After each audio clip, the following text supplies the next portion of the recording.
Hey everyone, welcome to today's Explainer. Let's just dive right in, shall we? Today we're looking at a fascinating, kind of counterintuitive trap that Ian Slade identified. And let me tell you, it's one that practically every single new leader falls into. It really challenges our deepest instinct about what it actually means to be in charge. You know, that overwhelming urge to just jump in and fix absolutely everything. Slade mentioned he really wishes he knew this on day one, so today we're going to uncover exactly why solving less actually helps your team more. So I want you to answer this honestly for yourself. Do you jump in to fix everything? When your team hits a sudden roadblock, what is your immediate reaction? For most of us, right, the totally well-intentioned instinct is to just swoop in, grab the keyboard, and magically solve it. You want to prove your value. You want to protect your team from failure. And honestly, it feels so right in the moment. But as we're going to see, that exact instinct is literally what sets the trap. There's a pretty massive paradigm shift that needs to happen in a leader's mind. We often burden ourselves with this wild expectation that the person in charge absolutely must have all the answers. And let's be real, it is exhausting. But the reality, according to Slade's insights, is the exact opposite. Stepping back, hanging up that superhero cape for just a second, and deliberately solving less, that is actually vastly more beneficial to the people working under you. Now here is exactly why that fixer mentality totally backfires. You become the bottleneck. Just think about it for a second. If every single problem, big or small, requires your specific intervention to move forward, well, everything just grinds down to the speed of your personal availability.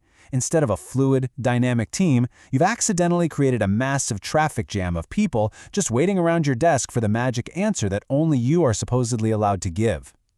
Take a breath and really think about the fallout there. Pretty striking, isn't it? This is the hidden damage of constantly handing out answers. First off, your team literally stops thinking for themselves. I mean, why bother brainstorming if the boss is just going to do it anyway? Second, like we just talked about, you become the ultimate bottleneck. And third, which is probably the most tragic part, they miss crucial chances to grow. Every time you fix it for them, you are robbing them of the productive struggle that they actually need to develop. Okay, so we clearly know the problem. Fixing everything damages team growth and it creates a massive congestion point. So the million-dollar question is, how do we break the bottleneck? How do we actually transition from being the exhausted fixer who hoards all the answers to becoming an empowering facilitator who actually elevates the entire team? Well, the answer requires a really clear behavioral pivot. See, the fixer simply hands out answers. It's super transactional and ultimately it's very limiting.